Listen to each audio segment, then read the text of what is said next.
Jamal Reed stood in front of the fourth grade classroom with his palms sweating so badly the paper trembled in his hands.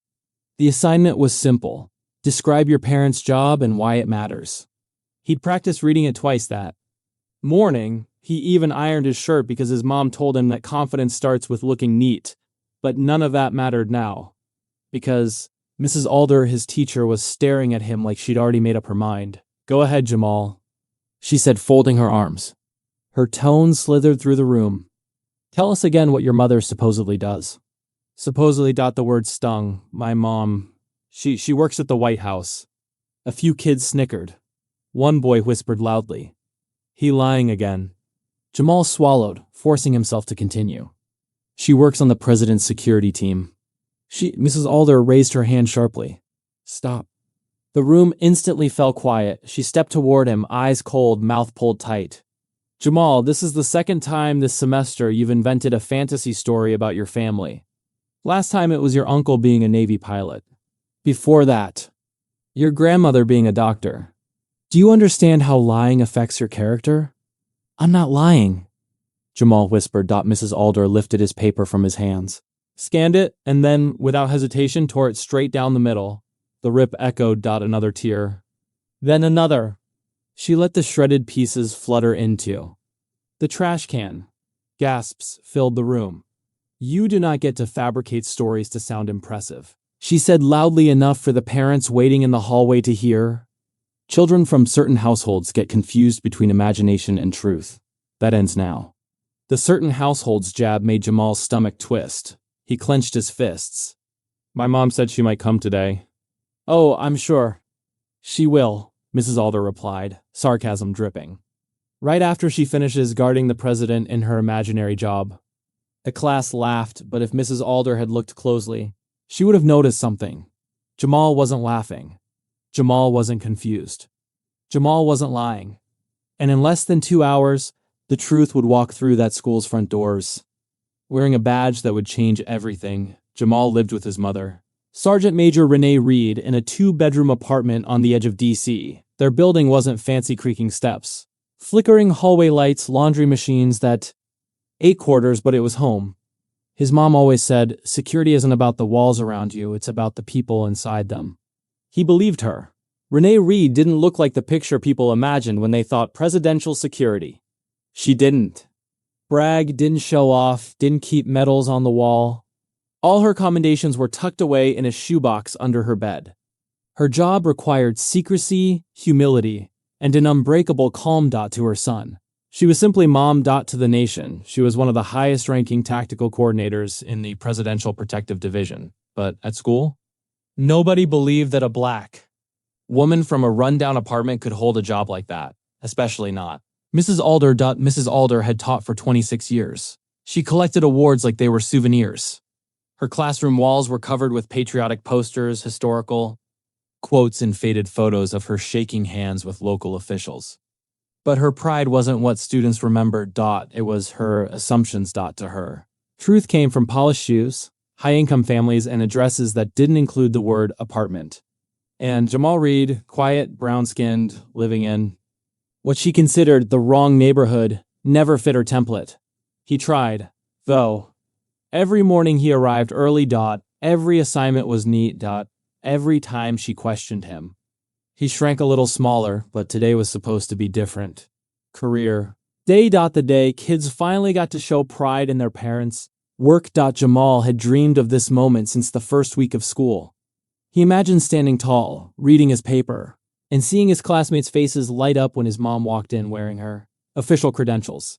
He didn't expect to be humiliated before she arrived. The tension started early that morning. When Principal Erickson announced career day during morning announcements, students buzzed with excitement. Parents lined the hallway with clipboards, medical coats, business suits. Mrs. Alder greeted them with varying enthusiasm. The attorney got an enthusiastic handshake. The dentist got a warm smile. The janitor's wife got a polite nod. The Uber driver got a quick glance and nothing more. Ranking people by status was her specialty. When Jamal took out his assignment to review it one last time, he caught the teacher watching him. Not with curiosity, with suspicion, like she was waiting for him to slip up. He looked away. At lunch, he told his best friend Matteo. She won't believe anything I say, Matteo shrugged. Well, does your mom have proof? Like a uniform? She can't wear it, Jamal said. Protocol. Then how's anyone supposed to know you're not lying? Jamal didn't answer. That question followed him back to class like a shadow. At 1:15 p.m., career day officially started. Parents filled the back of the room. Mrs. Alder introduced each student as if hosting a talent show. Up next, we have Willow, whose father is a cardiologist. Thank you for your service, Dr. Patel. Smiling, applauding. Then she called Jamal. The temperature seemed to drop. Jamal Reed, please come up. He walked slowly, clutching his paper. His voice cracked after the first sentence. My mom works. Stop, Mrs. Alder snapped. Your mother does not work at the White House. Yes, she does. Jamal, I called the main office. They don't have her listed as anything special. Every parent signs their occupation form. Hers said federal employee, not White House security, not sergeant major, and certainly not presidential detail. She can't list everything, Jamal said softly. It's classified. Classified. The moment he said it, the kids burst into laughter again. One parent even chuckled. Mrs. Alder lowered her voice, but made sure the entire room heard. Jamal, honey, people from your background don't end up in those positions. Let's be realistic. There it was. The quiet racism hiding behind a teacher's smile, the kind that carved into a child's confidence, the kind that left no bruise but left a mark. Whispered, You don't know my mom. No, she countered, but I know the difference between truth and imagination. And today you crossed the line. She took his paper and shredded it in front of students and adults. Matteo looked horrified. A few parents shifted uncomfortably but stayed silent. Then came the blow that broke him. For the remainder of career day, she announced, Jamal will sit quietly in the back. No more storytelling. He stood frozen. Humiliation radiated off him like heat. But then, an unexpected vibration. His phone buzzed inside his pocket. School policy. Allowed emergency contact messages. He slid it out. Mom. On my way. Had to talk to Secret Service first. Be there soon. Be brave. His heart jumped. He looked at Mrs. Alder. My mom is coming. She sighed dramatically. Yes, I'm sure Agent Reed will arrive shortly. Perhaps in a helicopter? More. Laughter. But before Jamal could respond, a voice crackled from the hallway speaker near the office. All faculty, please be advised, a federal security team is entering the building. Do not be alarmed. Every head snapped up. Federal security team? The hallway outside filled with murmurs. Mrs. Alder narrowed her eyes. Probably someone's father from the FBI visiting another class. But Jamal knew better. His mom wasn't. FBI, she wasn't a regular officer. And when she arrived, nobody in this classroom would ever forget what they were about to witness. Asterisk footsteps echoed down the main hallway steady, purposeful, synchronized. Not frantic police steps, not office worker steps. These steps followed a formation. Parents peeked out of the classroom. Kids stood on tiptoes to see through the window. Then the school doors opened. 2 members of the Presidential Protective Division walked in first dark suits, earpieces, badges clipped to their belts. Behind them came Sergeant Major Renee Reed. Her uniform wasn't for display. It wasn't decorative. It represented 17 years of service, 9 overseas tours, and one of the highest non-commissioned ranks in the nation. But what mattered most to her in that moment wasn't rank. It was her son. Principal Erickson scurried toward the group, flustered. Sergeant Major Reed? He stammered. Yes, she answered calmly. We weren't expecting this level of, I'm only here for my son, she said. Protocol required accompaniment. Mrs. Alder, peeking from the classroom doorway, froze when she saw the credentials hanging from Renee's neck. Secret Service Presidential Protective Division Tactical. Operation SOMEM, and her mouth parted slightly. Then fully, the color drained from her face. Parents stepped back, students whispered. One kid blurted, Oh my God, Jamal wasn't lying. Renee walked straight toward classroom 4B. When she entered, the room fell into a silence so absolute you could hear the hum of the fluorescent lights. Her gaze scanned the children and teachers, calm, direct, unwavering. Then she found her son. He sat in the back, shoulders tense, eyes glossy. "Baby," she whispered, her voice warm, human.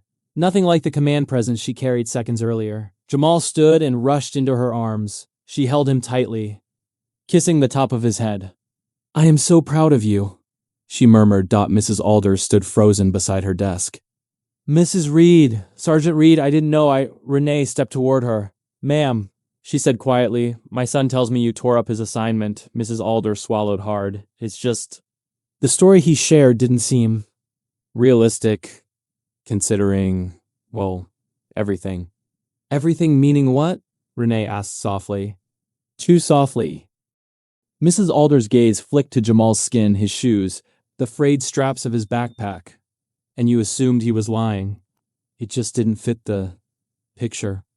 Renee held her stare. "My job doesn't require you to know my rank. It doesn't require my son to prove anything. What I do requires trust and discipline. And what you did was teach him that his truth will always be questioned because of where he comes from." Mrs. Alder looked down, but Renee wasn't finished. She turned to the class. "For those who don't know, I serve on the President's personal security detail. It is my responsibility to protect not only him, but his family, foreign leaders, and dignitaries who visit our nation. I've stood post in countries whose names you've only seen in textbooks. I've disarmed threats you'll never hear about. And every day, I go to work hoping I'll make it home to this boy." The student's eyes widened. Renee continued. "My son told the truth. He didn't embellish, he didn't pretend. He wrote what he knew, and he was punished for it." Every head slowly turned to Mrs. Alder. The teacher's face crumpled. I made a terrible mistake," she whispered. "Yes," Renee said. "But you can correct it." Mrs. Alder stepped forward, voice shaking. "Jamal, I'm so sorry. I judged you because of assumptions I should never have made. I didn't listen. I didn't give you a chance. You deserve better from me." Jamal glanced at his mom, then back at his teacher. He nodded once. "I just wanted to make you proud of me." Renee knelt beside him. "I already am."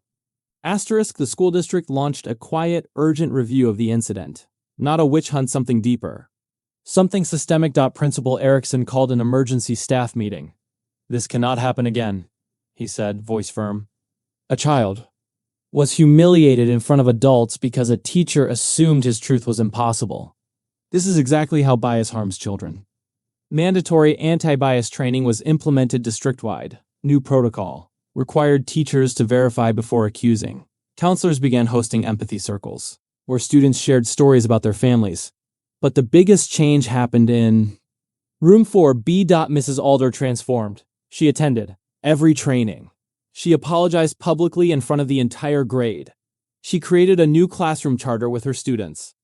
"We listen first. We question with respect. We never decide someone is lying because their truth sounds bigger than our imagination." Jamal signed it first. Mrs. Alder framed it and hung it above her desk. And Renee?